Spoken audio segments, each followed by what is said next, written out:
Bonjour à tous, nous sommes le 27 janvier 2024 et bienvenue dans le Journal des Jeunes, nouveau format à la MJC de Bolbec. Salut Enzo. Salut Benoît, salut à tous, très bonne année à tous. À la une de cette 9e édition du Journal des Jeunes, s'il te plaît. Nous inaugurerons notre nouvelle rubrique à la une. Nous parlerons de cette colère des agriculteurs qui ne cesse de monter. Nous décrypterons les annonces du Premier ministre Gabriel Attal. Et dans le monde, dans notre rubrique internationale, nous nous pencherons aujourd'hui sur Donald Trump qui est condamné à verser 83,3 millions de dollars en dommages à Madame John Carroll à suivre. Météo-climat, avec ce record de température, nous atteignons des records et le mois de janvier 2024 aura été le plus chaud. Ensuite, place à la minute mécanique de Tom. Il nous présente pendant 6 semaines les portraits des principaux pilotes de Formule 1 pour le prochain championnat du monde. Et puis l'interview des jeunes avec Madeleine Cadino, présidente de l'association des anciens déportés internes et familles de la Seine-Maritime. Avec elle, nous évoquerons la libération du camp d'Auschwitz. C'était il y a 79 ans aujourd'hui. Mais débutons cette édition par la grogne des agriculteurs. C'est notre nouvelle rubrique que nous inaugurons aujourd'hui. Elle s'appelle À la une. Et les agriculteurs se font entendre. Depuis près de 12 jours, ils manifestent leur colère sur les routes, des autoroutes complètement bloquées par les tracteurs de ces paysans. Après une opération de mécontentement en retournant les panneaux des villes, ils reviennent en force. Des déjections de porcs ont été larguées sur une façade et le toit d'une grande surface qui a cédé par la suite. Un restaurant, McDonald's, a également été rempli de paille et de foin après qu'on leur ait refusé un café gratuit. De son côté, le Premier ministre Gabriel Attal assure que le gouvernement reçoit 5 sur 5 et comprend la colère de ses agriculteurs et a fait plusieurs annonces, parmi elles celle de décomplexifier les normes, affaire à suivre. Infoscience avec cette info liée au VIH, traiter plus tôt permet de mieux contrôler le virus. À diagnostiquer au plus tôt les infections par le VIH pour les traiter au plus tôt. Une étude publiée le 11 janvier dans la revue Nature Communication livre un argument de poids en faveur de cette stratégie, car au-delà de l'intérêt collectif, stopper la chaîne de contamination, le bénéfice est aussi individuel. Un traitement antirétroviral précoce montre ce travail, favorise une réponse immunitaire durable capable de neutraliser le virus même après un arrêt de traitement. Menée sur des macaques, l'étude est signée par des équipes de l'Institut Pasteur de Paris, du CEA et du INSERM.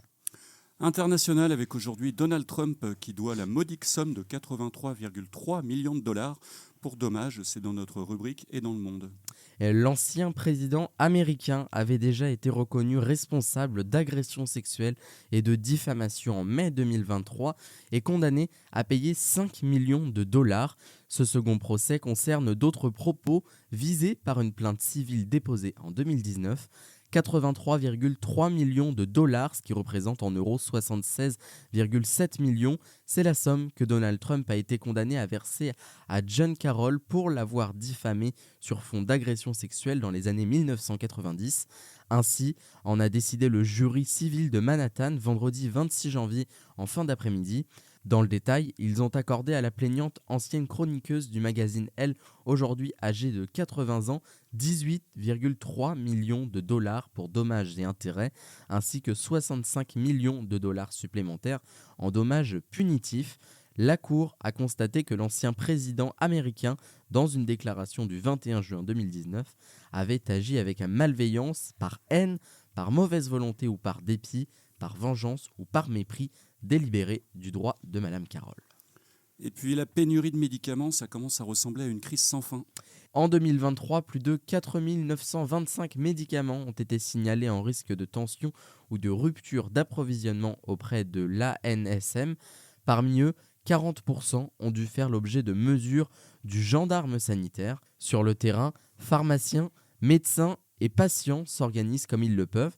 Dans 90% des cas, le pharmacien parvient heureusement à trouver une solution de rechange en fouillant ses étagères pour dénicher un autre médicament aux propriétés identiques ou en commandant le médicament de substitution auprès de son grossiste. On en vient à notre planète qui bat toujours des records de température.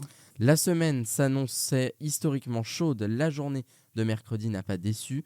l'indicateur thermique national a atteint un niveau record pour un 24 janvier. Il correspond à la moyenne des températures dans une trentaine de stations météorologiques de référence sur une journée complète. Ce niveau de température est allé de pair avec des records pour un mois de janvier dans le sud de la France, le long de la Méditerranée. Météo France a ainsi relevé 22,5 degrés au Luc dans le Var, contre 22,4 degrés en 2016. Tom et sa minute mécanique. Bonjour Tom, le championnat de Formule 1 commence le 2 mars prochain. En attendant, tu vas nous présenter les 6 pilotes qui devraient marquer cette édition. Aujourd'hui, Fernando Alonso. Fernando Alonso est un pilote espagnol qui a été double champion du monde en 2005 et 2006. Après 2 ans de retraite, Fernando Alonso a fait son grand retour en 2021 en intégrant l'équipe Alpine.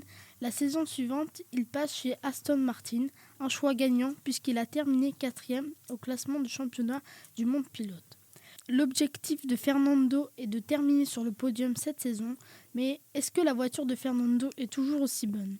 La voiture de Fernando est bonne car il est chez Aston Martin. Cette voiture est connue pour son accélération et le freinage. Seul défaut, cette voiture souffre d'un manque d'aérodynamisme. Il y a donc eu des travaux cet hiver. Ça devrait aller, le directeur général d'Aston Martin a même affirmé que Fernando Alonso adorait cette voiture. À voir donc. Merci Tom pour cette minute mécanique. À la semaine prochaine. On passe à l'interview des jeunes. Benoît, nous recevons Madeleine Cadino. Madeleine Cadino, bonjour. Bonjour. Vous êtes la présidente de la section locale de l'Association des déportés de Seine-Maritime. On vous reçoit malheureusement pour parler d'un nom qui résonne un peu toujours comme un cri de souffrance dans l'histoire, puisque le 27 janvier 1945, l'Armée rouge libérait un camp qui est devenu aujourd'hui le symbole de la barbarie nazie et de celle de son chef, Adolf Hitler. On parle bien sûr du camp d'Auschwitz, en Pologne, qui était occupé à l'époque par le Troisième Reich. Alors, pour revenir rapidement sur cette structure, elle avait été construite en 1940. C'était un immense complexe de quelques 50 km², à la fois camp de concentration pour le travail et camp d'extermination. 1,3 million de personnes, essentiellement des juifs, sont passés sous la sinistre inscription Arbeit macht frei, qui surplombait l'entrée du camp. Le tout après un voyage en train lui-même meurtrier. 1,1 million de ces personnes sont mortes, assassinées, notamment dans les chambres à gaz. Cela représente donc 5 ans d'horreur avec des agrandissements successifs du camp. Apparemment, la Hongrie et la Pologne auront payé le plus lourd tribut avec respectivement 426 000 et 300 000 déportés. Auschwitz, c'était donc une machine à tuer, dans la plus grande souffrance, si possible, par le gaz, le travail ou encore les pseudo-expériences médicales. Au moment de sa libération, le camp accueillait encore 6 000 prisonniers, malades ou mourants. J'ai pris le temps de cette présentation un peu longue, mais je trouvais important de reposer les choses. Ça fait 79 ans que le camp est fermé et qu'il est devenu un centre de mémoire incontournable de la Shoah, le mot hébreu qui désigne la persécution et l'extermination systématique des Juifs. À ce sujet, je signale que mardi soir, France 2 va rediffuser le documentaire de Claude Lanzmann, Shoah. Il s'agit réellement d'un film mythique. Madeleine Cadino, pour vous, comment est-ce que résonne encore le mot Auschwitz aujourd'hui ? Alors pour moi, c'est un manque dans mon enfance. Je me dis, mon père est allé là où il n'avait pas besoin d'être, contre sa volonté. Et je n'ai pas eu la présence du papa, dont le bébé que j'étais à l'époque demandait la présence. Et pour moi, c'est un manque qui se fait toujours sentir parce que mon père me manque toujours. Qu'est-ce qui vous a décidé à embrasser la cause du devoir de mémoire autour de la Shoah ? J'ai longtemps accompagné mon papa et ses camarades de misère de l'époque, qui naturellement, comme tout le monde, tous les ans vieillissaient. Et il s'est trouvé que le président, Monsieur Lelièvre, Pierre Lelièvre, qui était aussi un copain d'enfance de mon papa, est devenu malvoyant. Et ses enfants étaient très loin, puisque ses filles étaient au Canada et ne pouvaient prendre le relais. Et un jour que je raccompagnais M. Lelièvre à son domicile après une cérémonie patriotique, celui-ci m'a demandé si je voulais bien, mais il a tellement insisté que c'était même pas si je voulais bien, c'était plutôt qu'il me demandait de le faire, Pas le choix. reprendre le flambeau de façon à ce qu'il y ait toujours des représentants pour le travail de mémoire, justement. Parce qu'à l'époque, il y avait aussi monsieur Mius, qui était, lui, plutôt Danube, Rhin et Danube, et personne n'a repris la place, et c'est fort dommage, parce que justement, le devoir de mémoire, si les enfants ne sont pas derrière pour le perpétuer, il n'y en aura plus. En quelle année vous êtes devenue la présidente de cette association ?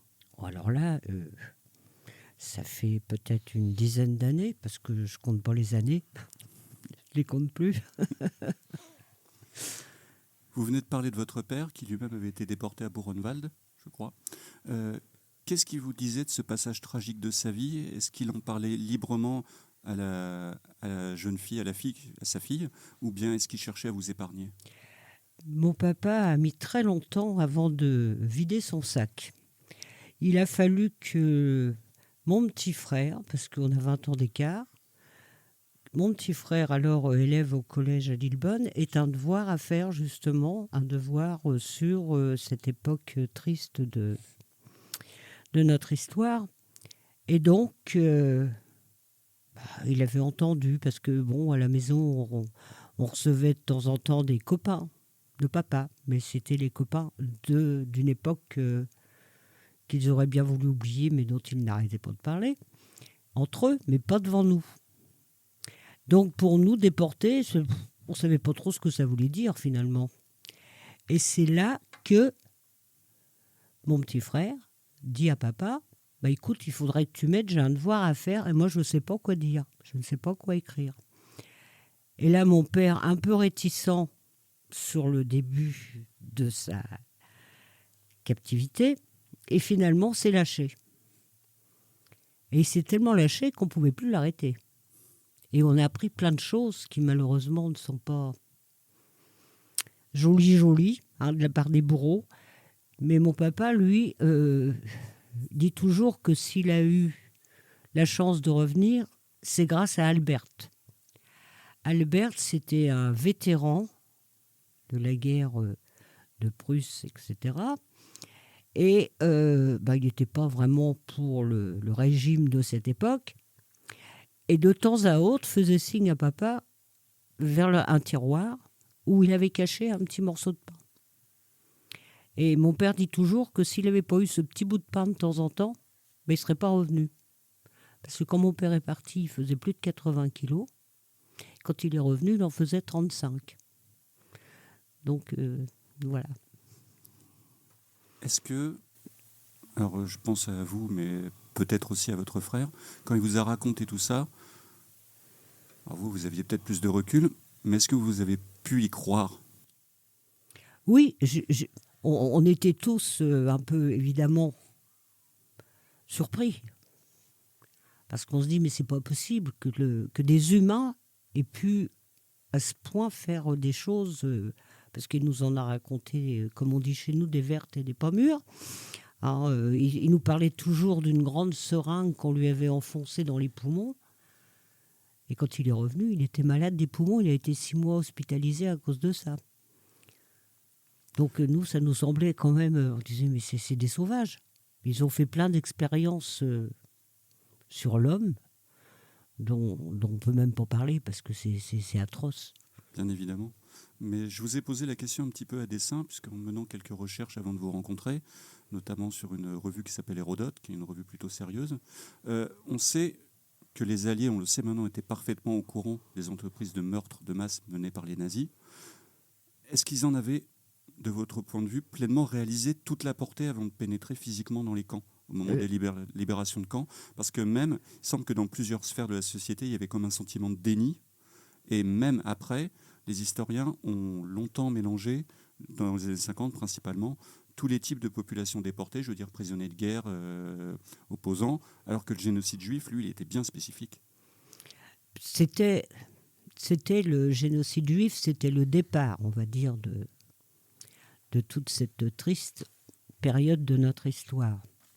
Parce que, mon père, le seul défaut, c'est que c'était le service du travail obligatoire. Il n'a pas eu le choix, d'ailleurs, parce que les gendarmes le recherchaient partout. Parce qu'au moment où il devait partir, c'est le moment que moi j'ai choisi pour montrer le bout de mon nez. Donc, évidemment, mon père ne voulait pas partir tant que ma mère n'était pas rentrer à la maison. Et les gendarmes le recherchaient. Jugez-vous qu'aujourd'hui on en fait assez sur le devoir de mémoire? Est-ce que les jeunes sont pleinement conscients de ce qui s'est passé?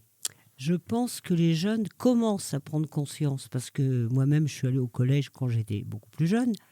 On n'a jamais parlé de cette période de l'histoire. Ça fait comme actuellement, vous qui êtes écolier ou étudiant, on ne parle pas beaucoup de la guerre d'Algérie à l'école. C'est une histoire dont on parlera dans 15-20 ans. Parce que je pense qu'entre ce qui a été vécu et ce qu'on doit dire, il se passe toujours un laps de temps où les gens sont dans l'ignorance totale. Actuellement, ce qui se passe en Israël, ce qui se passe en Afrique, parce qu'il se passe aussi malheureusement des choses affreuses en Afrique, on n'en parle pas. L'Ukraine, on tourne un petit peu la page, mais tout ça, les conflits sont toujours actuellement en cours, avec malheureusement également des barbaries de chaque côté. Comment faire pour leur faire passer ce témoignage justement pour qu'ils en saisissent pleinement la portée? Comment faire? Ça, c'est une question à laquelle malheureusement je ne saurais répondre, mais je pense qu'il faut en parler un maximum et qu'il faut, les gens qui ont des documents, qu'on puisse les faire voir, les partager avec le plus de monde possible, parce qu'il faut que les gens soient en face de la réalité pour réagir. Est-ce que vous-même, vous avez déjà mené des opérations de sensibilisation dans les classes, par exemple, en allant rencontrer des élèves? Alors, dans les classes et rencontrer des élèves, j'avais également une personne d'un certain âge qui l'a beaucoup fait sur Notre-Dame de Gravenchon. Elle est partie, à cause de l'âge, elle est partie maintenant habiter à côté de ses enfants. Et avec elle, justement, on travaillait beaucoup, et je travaille aussi beaucoup avec mon petit frère, parce que il est passionné par cette époque-là, parce que c'est par lui finalement qu'on a tous eu. Et également le fils d'un autre déporté qui habite à Port-Jérôme-sur-Seine, Patrick Baudelot, dont le papa a été aussi dans les camps de concentration. Je vais revenir un tout petit peu en arrière. Qu'est-ce qui... alors, vous avez parlé des expériences, etc. Comment est-ce qu'il vous a... votre papa vous a raconté, par exemple, son arrivée, son voyage pour aller à Buchenwald, son arrivée, son quotidien? De quoi il vous a parlé? Alors, de quoi il nous a parlé? Ce dont il nous parlait le plus souvent, c'était quand il est parti dans un wagon à bestiaux, où ils étaient entassés les uns sur les autres pratiquement. Mon père est devenu... il a eu un coup de folie. Et après, c'est devenu un grand copain de papa, qui l'a assommé pour qu'il se taise, parce que si les SS entendaient trop crier, c'était très simple, c'était des coups de mitrailleuse. On descendait tout le monde, on n'en parlait plus. Donc, dans les wagons, entassés comme ils étaient, s'il y en a un qui criait trop fort, ils faisaient tout pour le faire taire, de façon à ne pas attirer l'attention sur le wagon. Il avait quel âge à ce moment-là? C'était en quelle année? Alors, mon père est parti en 1943. Il avait 22 ans. Et moi, je devais avoir 3 ou 4 semaines. Quel âge il avait quand il est revenu? Quand il est revenu, il avait 2 ans de plus, parce qu'il est revenu en mai 1945, le 2 mai 1945. Et le souvenir qu'on garde tous, c'est que ce jour-là, il neigeait. Parce qu'il n'a pas arrêté de le dire, il était très, très, très fiévreux. Il est revenu de la gare de Rouen dans une Jeep de militaires américains, assis sur les genoux d'une infirmière. Et il nous faisait rigoler en nous disant « Oh, j'étais bien, elle avait chaud, ça me faisait du bien. » Voilà. Est-ce que quand les déportés ou même votre père, quand on les a arrêtés, qu'on les envoyait là-bas, est-ce qu'ils avaient conscience de ce qui les attendait ou pas? Non, du tout. Quand papa est parti, il est parti dans le STO, c'était le service du travail obligatoire, puisqu'il devait partir normalement pour l'armée, mais il n'y avait plus de recensement, puisque voilà, c'était le service du travail obligatoire. Donc les 6 premiers mois, il travaillait normalement. Il avait une paie qu'il pouvait envoyer à maman. Mais étant donné qu'il fallait garder le secret sur ce qui se faisait à l'usine où il était, parce qu'il travaillait sur les V1, les V2, enfin tout ce que vous voulez. Missiles, oui. Donc il fallait que ça reste top secret. Donc pour être sûr que les gens qui avaient travaillé dans cette usine n'allaient pas parler, ben, ils ont été dirigés après directement sur les camps de concentration. Où là, on ne les payait plus, à coup de schlag, voilà. Quel a été votre sentiment quand vous avez su qu'il allait rentrer ? Ben, moi, j'étais trop petite, 2 ans, mais ce qui est resté gravé dans la mémoire de mon père et de ma mère, c'est que maman me disait « c'est papa », et moi je disais « non, pas monsieur, pas monsieur, pas monsieur ». Parce que c'était un cadavre. Et évidemment, moi, ça a dû me faire peur à l'époque, bien qu'étant vraiment encore bébé. Et ça a toujours été, comment expliquer ça ? Entre mon père et moi, ça a toujours été quelque chose qui l'a marqué, le fait que moi, je ne voulais pas que ce soit papa. Moi, papa, c'était le monsieur qui était sur la photo, c'était pas le monsieur dont ma mère voulait absolument me mettre dans les bras. C'était hors de question. Est-ce que votre mère arrivait à avoir de ces nouvelles là-bas ? Alors, maman a eu des nouvelles le temps où il était en STO. Elle a tout brûlé, malheureusement, mais moi, j'ai le souvenir quand même des cartes postales que papa lui envoyait. J'ai une lettre aussi qu'on a retrouvée un peu dans les papiers, mais au bout on va dire, peut-être 20 ans, ils ont tout brûlé. Il ne voulait plus rien voir. Il est revenu, moi je me souviens d'avoir vu un calot, d'avoir vu un manteau. Tout est allé à l'époque dans la chaudière de la buanderie. Y a-t-il eu une crainte de ne pas le revoir ? La crainte, c'est surtout ma maman qui l'a eue, et puis évidemment les parents de mon papa, parce que maman a été obligée de travailler pour pouvoir m'élever. J'ai donc été élevée par mon arrière-grand-mère. Et dans le cadre des petits boulots qu'elle pouvait faire, elle avait, à l'hôtel de la Frenay à l'époque, qui n'existe plus, des Allemands qui étaient hébergés, logés et tout. Et quand elle recevait des courriers de mon père, parce qu'il y avait la censure, donc il y a des courriers qu'elle n'avait pas, et un Allemand avait dit à ma mère « Oh, petite madame, monsieur capoute, capoute, capoute ». Ce qui voulait dire qu'elle n'allait pas le voir, quoi. Elle n'allait jamais le revoir. Là où il était, c'était pas possible. Donc les Allemands qui étaient par chez nous savaient aussi ce qui se passait dans les camps. Par contre, les Français ne savaient pas ce qui se passait réellement. Est-ce que, alors vous avez répondu quant aux craintes de votre mère de ne pas le revoir. Une fois revenu, est-ce qu'il y a eu une crainte qui ne s'en remette pas ? De très très grosses craintes et Parce qu'il y a toujours la cicatrice qui perdure. Oui, parce que quand papa est rentré, évidemment, maman a fait venir les médecins. Je ne dirai pas les noms parce que voilà, donc les médecins paix à leur âme qui ne sont plus là non plus. Le premier que maman a vu lui a dit Madame Kellino, si vous avez des vêtements à faire teindre, c'est le moment de les porter. Sympathique. Très sympathique. Et il se trouvait qu'à côté de chez nous habitait une infirmière, Madeleine, c'est un beau prénom, qui dit à ma mère « Non, c'est pas possible. Maud, on ne va pas laisser Maurice comme ça.